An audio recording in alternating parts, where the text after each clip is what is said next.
तो यहाँ पे मैं आ गई थी आप ही के घर पे। उन्होंने मुझे इनवाइट किया था, लेकिन मेरा ये माइंड था कि मैं सिर्फ 4 घंटे के लिए जाऊँगी और फिर वापस, क्योंकि उसी हिसाब से मैं इन बच्चों के कपड़े वगैरह लेके गई थी।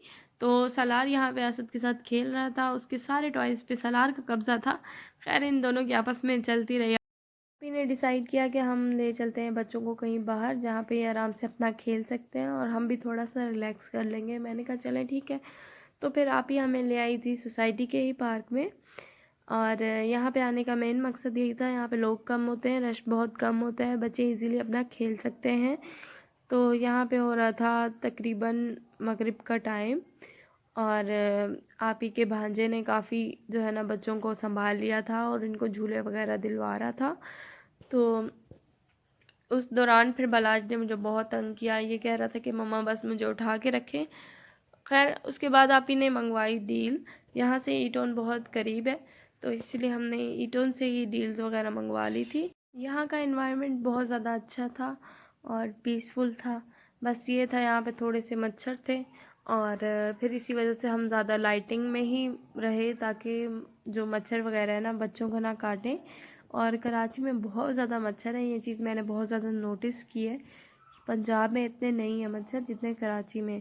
खैर यहाँ पे बच्चों को यूसुफ जो है सब बच्चों को झूले दिलवा रहा था, और ताकि बच्चे गिर ना जाए उनकी टेक केयर कर रहा था। और सलार और असद के झूले ख़त्म नहीं हो रहे थे, कभी ये झूला कभी वो झूला। तो फिर उसके बाद जो है हमें काफ़ी लेट हो रहा था, तो यहाँ पे बलाज और सलार का हम लोग वेट कर रहे थे कि कितना वज़न है इन दोनों का। यहाँ पे दोनों कज़न्स असद और सलार दोनों ऊपर बॉक्स में जाके खड़े हो गए थे, तो मैंने सोचा इनकी यहाँ पे पिक्चर बनाई जाए। तो मैंने बहुत ट्राई किया इनकी कोई सीधी पिक्चर आए, और बस फिर हमने सोचा कि अब घर चलते हैं। तो फिर ये दोनों माशाल्लाह से ज़्यादा खुद चढ़ के जा रहे हैं ऊपर। आप ही ने इनके लिए फ्रूट्स वगैरह कट करके रखे, लेकिन सलार के नखरे ख़त्म नहीं होते, इसने नहीं खाने थे। और असद इस मामले में सही है कि खा लेता है वो जो भी हो। खैर इसके बाद जो है ना मुझे घर जाना था वापस, और यहाँ पे मैं घर आ गई थी, और सादिया ने बनाई थी वेजिटेबल राइस और इसके साथ सैलेड थे।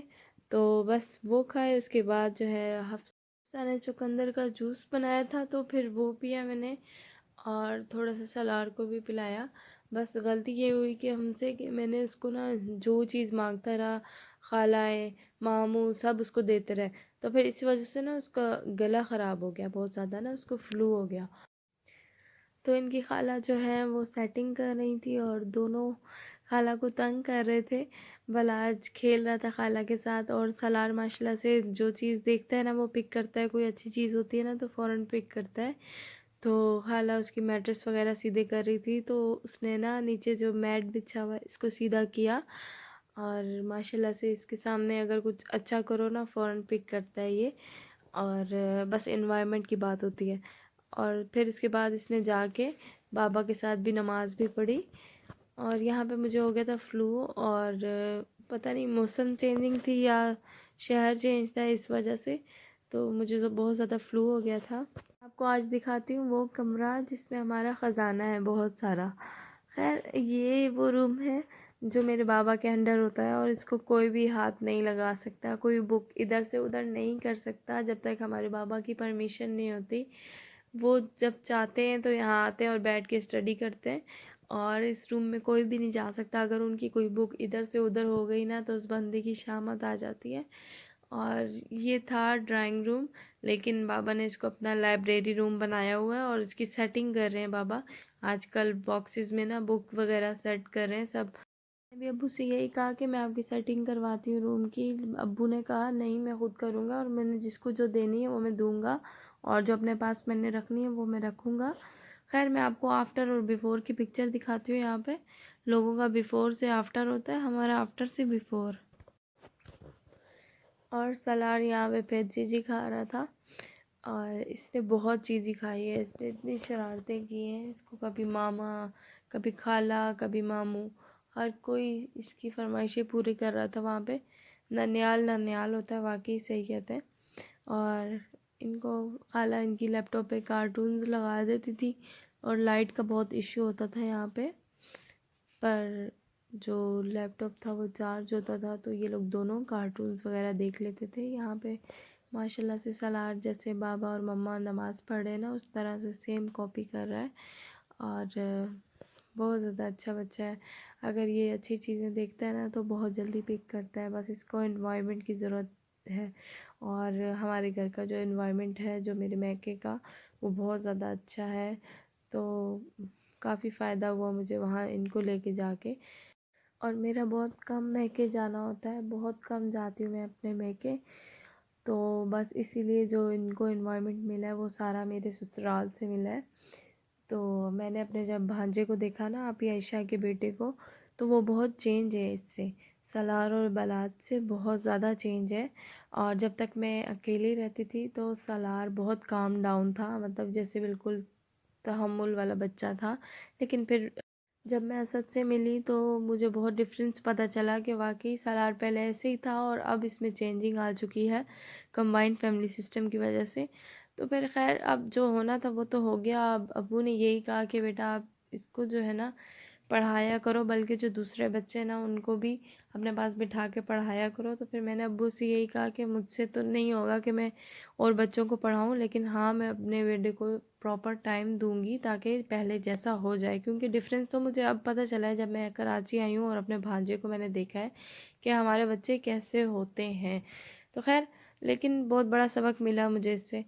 मैं बलाज को टाइम देती थी और वो पैदा हुआ था, तो फिर सलार का मेरे पास तो नहीं होता था, मोस्टली बाकी सबके पास होता था। तो जो कुछ सीखा उसने उन्हीं से सीखा।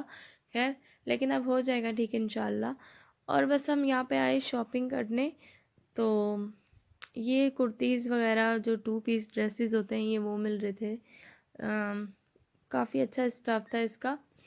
और इसके बाद हम थोड़ी और शॉपिंग की। यहाँ कॉस्मेटिक की शॉप से हमने कुछ परफ्यूम्स वगैरह ली और सन ब्लॉक वगैरह लिए थे।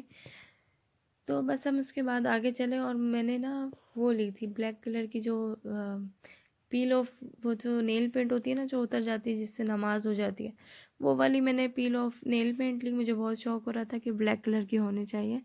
और फिर हम उसके बाद आए फूड कोर्ट पे और यहाँ पे हमने कुछ स्नैक्स वगैरह मंगवाए, फ्राइज़ और रोल्स वगैरह मंगवाए। और साथ ही साथ साथ सेटिंग कर रही थी क्योंकि रास्ते में ना प्रॉब्लम होती है, सारे शॉपिंग बैग को एक बैग बना रही थी यहाँ पे। और यहाँ पे पठान की चाय भी हमने पी। तो बस हल्की हल्की ठंड सी थी, कराची का वेदर बहुत अच्छा था। और बस कराची की क्या ही बात है, कितनी तारीफ़ें करूँ मैं। कराची तो कराची है ना, छोटे से छोटा रेस्टोरेंट भी इतने मज़ेदार उनके पास डिशेस होती हैं, इतने मज़े की चीज़ें होती हैं। यहाँ पे रही मेरे खान में यार कोई रेस्टोरेंट इतने मज़े का नहीं है।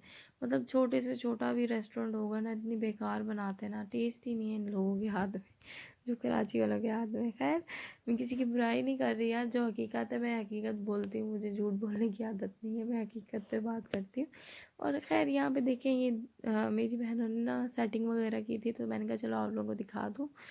सेट करती हैं ये इस तरह से। और कुछ हैंगर में हैंग किए हुए और कुछ बैंगल्स में एडजस्ट किए हुए, मतलब जो स्टॉलर टाइप होते हैं वो बैंगल्स में इन्होंने एडजस्ट किए हुए और जो दुपट्टे टाइप के हैं वो इन्होंने हैंगर में हैंग किए हुए। ये सही तरीका है वैसे। मैं अपने लिए सोच रही हूँ कि ये बहुत बेस्ट है मेरे लिए, क्योंकि मेरे 2 बेबी हैं और मुझे फ़ौरन कहीं निकलना होता है तो ड्रेस तो मैं फ़ौरन प्रेस कर सकती हूँ, दुपट्टे में बहुत देर लगती है। अगर दुपट्टा इस तरह से हैंग किया जाए तो उसको ज़्यादा प्रेस करने में मेहनत नहीं लगेगी। और ये लोग तो करती हैं मेरे ख्याल से प्रेस, और लेकिन मेरे पास इतना टाइम नहीं होता, तो मेरे लिए बेस्ट है ये।